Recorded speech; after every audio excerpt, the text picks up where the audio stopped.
Government ya Kyagulanyi Minister w'ebyensimbi ndi wa PFF Lubongo yayankuye nanga ndi Bobi Wine akononya tukusaba okkiriza obeere Minister w'ebyensimbi ni mwanzikiriza ndimu ne Jonathan Odu ye Minister wa Constitutional Affairs wa UPC Marango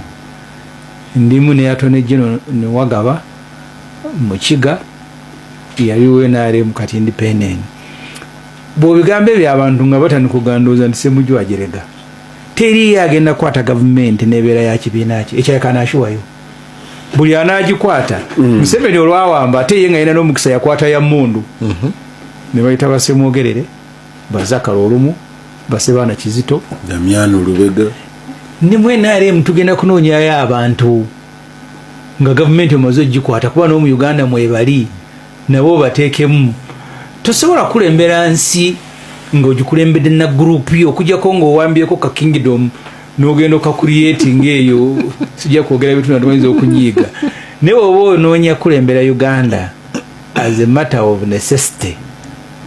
nze kyenjawukana ne Museveni ng'okunoonyayo abatalina competence kuba tuyinza nga nti bw'ogenda Bunyoro walabyeyo Nabbanja osobola Museveni wajja wano by the way yayita wava muno n'ayita mulwana nanga mbadde nsaba mujje mu government baagana buganyi ninga yanoonya abasajja abalina record bombi Museveni naga abaagana nga abayita bajje kubanga basuubuzi balina knowledge esobola okulaninga state nga nakunyumiza gundi Roda Kalema Kalema bamuwa okutuula ku board ya Bank of Uganda ajja mu parliament okumuvetinga Kadaga atudde n'ababaka bamubuuza ebibuuzo bagamba nti let me hope you are not interviewing me kubanga nze mbayamba buyambi okubeera ku board ya Bank of Uganda nteneze Central Bank so I hope you are not interviewing me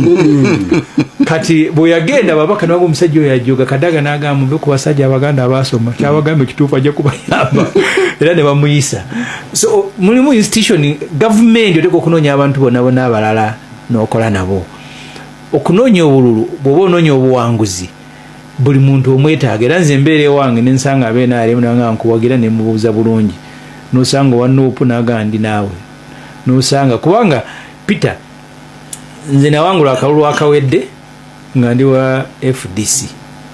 ku polling station y'emu olunaku lumu lwe bannonda nga nfuna obululu 309 Amuriat president wange n'afuna 0 singa abantu abo bali befudisi ne balonda Ssemujju bayonze na Amuriat ne balonda nga Kyagulanyi ne balonda Ssemujju ne balonda ne Omane MP wa Nuupu and the same will happen eggwanga kimbaga mu campaign tulinganga abazimba national team nze nali muwagizi wa Express naye nga bamusisi njagala babeerewo nga balamu nga Uganda Cranes egenda kusamba naye ate nga bamba Express esamba vira njagala balwadde so kati campaign kine kyogamba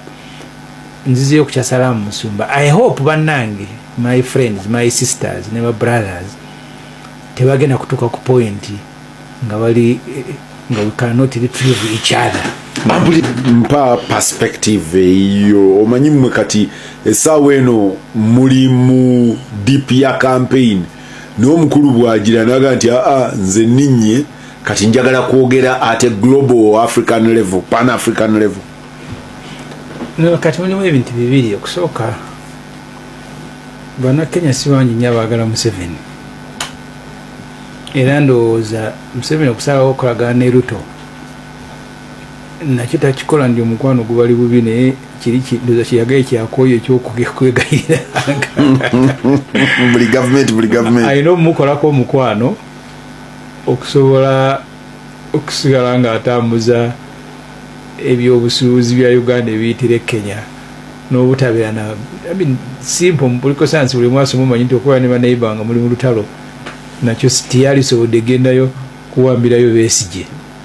singa teyakolayo mukwano naye ogwo mukwano tagukolayo nti yakolayo ku lwa bwagazi nnyo agukolayo kubanga it is of absolute necessity kiki kyetwatandise nakyo suubira nti kati Bobi Wine wa mukwano nnyo n'akena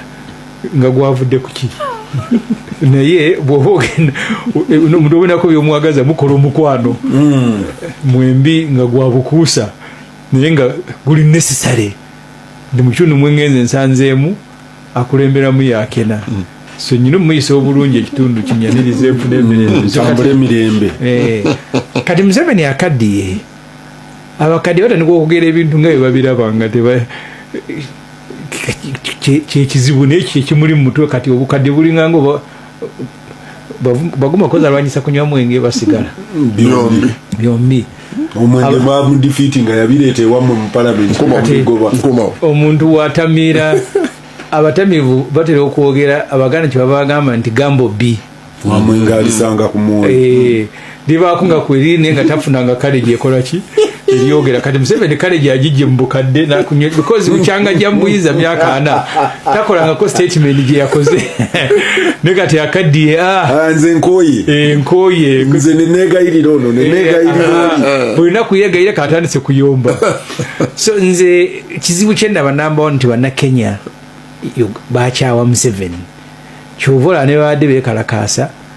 ndowooza fensi yekka gye baayokera property nino nga twakasaasanya sente okuddaabiriza Uganda House ne bagyokya ate twagenda okubuuza mu palamenti nga bagamba nti tebagenda tusasula tunoonye sente endala kugiddaabiriza so baga nti nno akukyaye bwawerekera akubanja tabbo kitegera bulungi baguma akukyaye bwawerekera akubanja kati bannakenya bakyawa Museveni buli kayogera kawaawala nekyayogera nze saakirabyemu nnyo obukulu buyitiridde yage nti akooye in fact nze ndowooza nti abadrawing ensi zaffe bazikola bubi tunuye ensi nga Ethiopia